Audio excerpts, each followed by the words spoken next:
фрукт или полноценная еда, лекарство или сладость, а может антидепрессант? Финики. Пророк Мухаммад, саллаллаху алейхи вассалям, назвал их райским плодом. Действительно, узнав, как много пользы содержится в финиках, происходит мысль о внеземном происхождении данного целительного фрукта.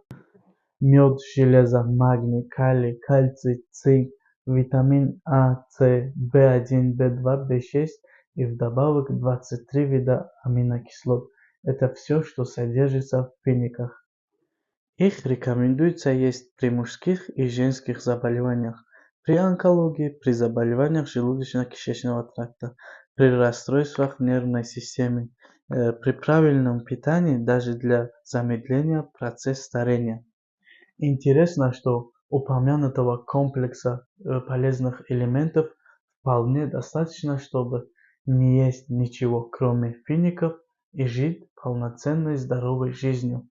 Финики и финиковые пальмы упомянуто в Священном Коране целых 22 раза.